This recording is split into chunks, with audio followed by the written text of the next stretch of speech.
Hello students, आपका अपने channel teach touch UP में आप सभी स्टूडेंट्स का स्वागत है। आज हम देखेंगे बेटा पृष्ठीय क्षेत्रफल और आयतन के अंतर्गत आज अभ्यास प्रश्न है 13.2। ठीक है, तो जिसमें से आज पहला क्वेश्चन है, एक कमरा बेलन के आकार का है, इस पर एक अर्धगोलाकार गुंबद बना है जिसमें 17.7 सेंटीमीटर क्यूब हवा है। भवन का आंतरिक व्यास गुंबद की फर्श से ऊंचाई के बराबर है, तो हमें ज्ञात करना है ऊंचाई। तो चलिए आइए देखते हैं क्वेश्चन नंबर 1। प्रिय विद्यार्थियों, सबसे पहले क्वेश्चन को समझेंगे। क्वेश्चन कह रहा है, ये फिगर देखिए, एक कमरा बेलन के आकार का है। ये आपका कमरा है, ये बेलन के आकार का है। ठीक है, इस पर अर्धगोलाकार गुंबद बना है। ये जो है उस पर क्या बना हुआ है, अर्धगोलाकार गुंबद बना हुआ है जिसमें 17.7 सेंटीमीटर क्यूब हवा भरी हुई है। ये जो गुंबद ये भरा हुआ है, इसमें 17.7 सेंटीमीटर हवा भरी है। और भवन का जो आंतरिक व्यास है, अब देखिए ध्यान से, कह रहा है जो भवन का जो आंतरिक व्यास है, ठीक, गुंबद के फर्श से ऊंचाई के बराबर है। मतलब कहने का मीन्स कह रहा है, जो भवन का जो है व्यास है, ये भवन का जो व्यास है, ये जो है उसकी ऊंचाई के बराबर है। ठीक है, गुंबद की फर्श से, मतलब यहाँ से और यहाँ तक गुंबद के फर्श से ऊंचाई के बराबर है, तो हमें ज्ञात करना है ऊंचाई। ठीक है, तो सबसे पहले एक चीज़ और ध्यान दीजिएगा। तो सबसे पहले हम यहाँ मान लेंगे, माना बेलनाकार कमरे की त्रिज्या r है, तो ये r है, ये r है। अब पूरा जो हो जाएगा, देखिए ये यहाँ से लेके यहाँ तक आपकी ये त्रिज्या हो गई, ये यहाँ से त्रिज्या है r, और ये पूरा टोटल कितना हो जाएगा 2r। तो कह रहा है, मान लिया बेलनाकार कमरे की त्रिज्या हमने मान लिया r है। ठीक है, कह रहा है गुंबद के फर्श से ऊंचाई भवन का जो है व्यास के बराबर है। तो गुंबद की फर्श से ऊंचाई, ये गुंबद है, यहाँ फर्श है। ठीक है, यहाँ से ऊंचाई ये जो है कितना है, ये ऊंचाई के बराबर ही जो ये व्यास है, ये है आपका, ये जो व्यास है ये इसके ऊंचाई के बराबर है। तो r ये 2r है, तो ये भी 2r होगा। ठीक है, अब बेलनाकार कमरे की ऊंचाई, ये जो कमरा है बेलनाकार, इसकी ऊंचाई हमने मान लिया h है। ठीक, और ये बेलनाकार जो है इसको मान लिया, बेलनाकार ये कमरे की ऊंचाई है, इसको मान लिया h, और h क्या है आपकी r ही दिया हुआ है। उसने बोला है ना कि जो है गुंबद की फर्श की ऊंचाई भवन के व्यास के बराबर, यहाँ तक r है और यहाँ तक r है, तो ये दोनों मिलके हो गया 2r। तब अर्धगोलाकार गुंबद की त्रिज्या r सेंटीमीटर, मतलब ये जो अर्धगोलाकार गुंबद है इसकी त्रिज्या ये r सेंटीमीटर इधर होगी, r सेंटीमीटर इधर होगी। तो ठीक है, अब देखिए, अब प्रश्नानुसार क्या कह रहा है। सबसे पहले हम कोई भी क्वेश्चन लगाने से पहले प्रश्न को समझेंगे जरूर। और भवन में दिया है, यहाँ पे लिख लेंगे, भवन में हवा का आयतन कितना दिया है, हवा का आयतन दिया हुआ है 17.7 सेंटीमीटर क्यूब। ठीक, अब देखिए, अब भवन का आयतन, ये यहाँ तक तो भवन है, और ये जो भवन है आपको दिख रहा है बेलनाकार। ठीक, और यहाँ से क्या है आपका गुंबद। अगर ध्यान से देखेंगे, ये पूरा अर्ध गोला बना हुआ है, ये बना हुआ यहाँ से ये पूरा देखेंगे तो अर्ध गोला बना हुआ है। तो जो भवन में हवा का आयतन है, तो इसका आयतन प्लस इसका आयतन, इन दोनों के आयतन के बराबर ये आपका 17.7 सेंटीमीटर क्यूब होगा। मतलब जब हवा भरा है तो यहाँ भी है, यहाँ भी है, तो दोनों का प्लस कर देंगे। तो देखिए इधर बेलन का आयतन क्या होता है, पाई r स्क्वायर h होता है, प्लस इधर देखिए अर्धगोला है, अर्धगोले का आयतन कितना होता है 2/3 पाई r क्यूब। आपको याद होगा ये दिया है, ये भरा कितना है 17.7 सेंटीमीटर की हवा भरी हुई है। ठीक है, अब देखिए, जो भवन में हवा का आयतन हमने निकाला है, ये बेलनाकार का आयतन कितना, पाई आर स्क्वायर एच। लेकिन हमने जो है, जो एच है, ऊंचाई आपका जो है, ये जो क्या है, ये पूरा व्यास के बराबर है। तो यहाँ तक आर है, ठीक, और यहाँ से यहाँ तक आर है। तो ये कितना हो जाएगा, एच की जगह कितना रख देंगे, एच की जगह हम रख देंगे आर। तो ये आपका हो जाएगा pi R square into R plus 2/3 pi R cube बराबर 17.7। अब यहाँ पे कितना हो जाएगा, pi R cube plus 2/3 pi R cube equal to 17.7। ठीक है। अब इसमें देखिए, जहाँ 1 मान लेंगे, इसमें ले लेंगे एलसीएम। यहाँ पे हो गया 3, ठीक है। तो 3 हो गया, तो यहाँ पे कितना हो जाएगा, 3 पाई आर क्यूब प्लस 3 एकम 3, तो यहाँ पे हो जाएगा 2 पाई आर क्यूब बराबर 17.7। आगे सॉल्व करते हैं। तो ये कितना हो जाएगा, 3 2 5 पाई आर क्यूब बराबर, देखिए ध्यान से, ये जो 3 है इसको इधर भेज देते हैं। तो ये आपका हो जाएगा 17.7 गुणे 3, ठीक। अब देखिए, अब यहाँ पे हम पाई का मान रख देते हैं। तो 5 गुणे 22/7 आर क्यूब इक्वल टू 17.7 गुणे 3।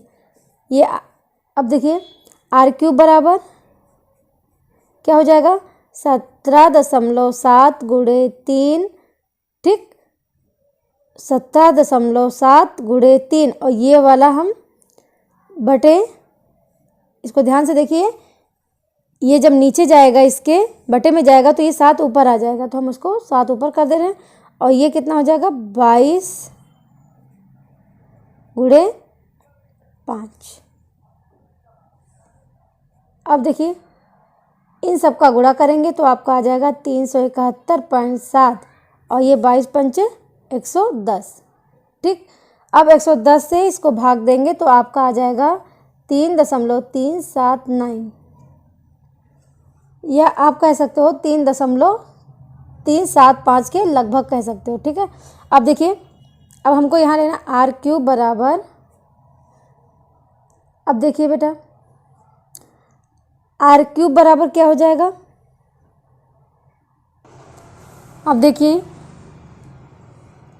यहाँ पे आपका है 3.379, ठीक है।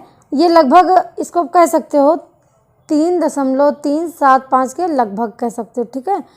तो इसका आर क्यूब बराबर, इसका जो है वर्ग निकालेंगे तो ये हो जाएगा, इसका फैक्टर करेंगे तो ये हो जाएगा 1.5 का क्यूब।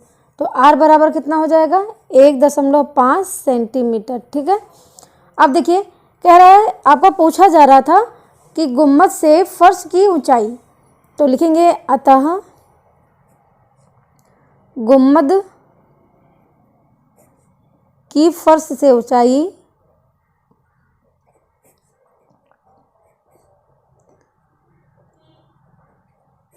देखिए, गुम्मद से फर्श की ऊंचाई कितनी थी, यहाँ ध्यान दीजिए,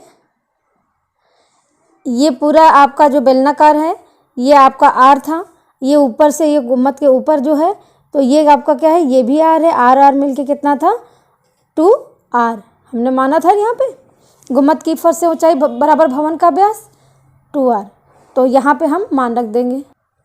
यहाँ पे ये कितना था, 2r, तो इसे हम मान रख देंगे 2 गुणे 1.5 बराबर हो जाएगा 15 दूनी 30, मतलब 3 सेंटीमीटर, या कह सकते हो, या 3 सेंटीमीटर।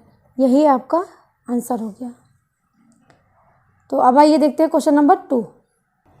प्रिय विद्यार्थियों, क्वेश्चन नंबर 2 अपने बुक्स में देखिए, दिया है 3.3 मीटर की 3.3 मीटर का एक टेंट एक लंबवृत्तीय बेलन के रूप का है, ठीक है। इसका व्यास 12 मीटर तथा ऊंचाई 2.2 मीटर है। इस पर समान व्यास की एक लंबवृत्तीय शंकु अध्यारोपित है। टेंट में लगे कैनवास का खर्च ज्ञात करिए यदि कैनवास की दर ₹500 प्रति वर्ग मीटर है। ध्यान से देखिए, कह रहा है कि 3.3 मीटर की एक टेंट एक लंब वृत्तीय बेलन के रूप का है। ये देखिए बेटा, ये यहाँ से लेके यहाँ तक ये पूरी ऊंचाई है 3.3 मीटर दी हुई है। ठीक है, ये क्या है, लंब वृत्तीय बेलन के रूप का है। ठीक, इसका व्यास 12 मीटर है। कहना का मीन्स ये है, ये पूरा व्यास ये है 12 मीटर। ठीक, पूरा। फिर कह रहा है तथा ऊंचाई 2.2, इसका व्यास जो है 12 मीटर है और ये ऊंचाई ये किसकी है, इसकी 2.2 मीटर। इसको मान लिया हमने h1। ठीक है, इस पर समान व्यास का एक लंब वृत्तीय शंकु अध्यारोपित है। ये समान व्यास का जो जितना व्यास इतना था, इसका भी व्यास उतना ही है। ये एक शंकु रखा हो गया है।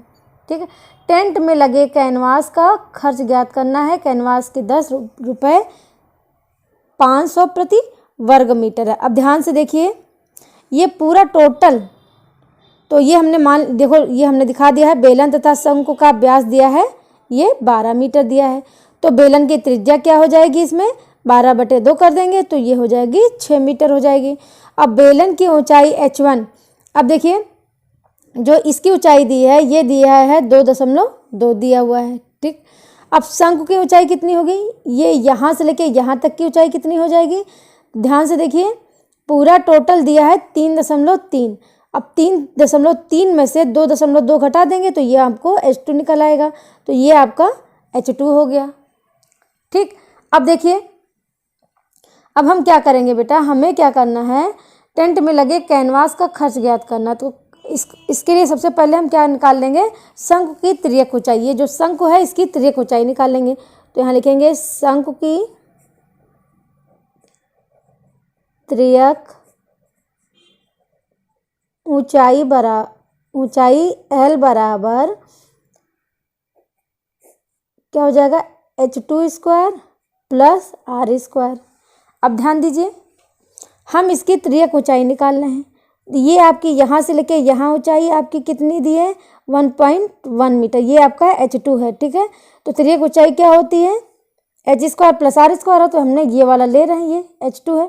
तो अब हम इसमें वैल्यू रख देंगे, L बराबर ये यहाँ से लेके यहाँ तक h2 कितना है, 1.1, इसका होल स्क्वायर कर देंगे प्लस r²। अब देखिए r कितना है, ये पूरा 12 था तो आधा कितना है, 6। ये आपका 6 इधर हो गया, 6 इधर हो गया, तो ये हो जाएगा प्लस का 6 का स्क्वायर हो गया। ठीक, अब देखिए L बराबर 1.1 से मल्टीप्लाई करेंगे तो आपका आ जाएगा 1.21 प्लस 6 36। फिर L बराबर रूट, इन दोनों को ऐड कर देंगे तो ये हो जाएगा आपका 37.21। इसका जब वर्गमूल निकालेंगे तो ये आपका आ जाएगा 6.1 मीटर आ गया। ठीक, तो अब क्या करेंगे, अब लिखेंगे तब अब हमें निकालना है बेटा, टेंट में लगे कैनवास का खर्च निकालना। तो हम क्या करेंगे बेटा, टेंट में लगे कैनवास का क्षेत्रफल निकालेंगे। ये किसके बराबर होगा, बेलन का वक्रपृष्ठ और शंकु का वक्रपृष्ठ। चलिए देखते हैं।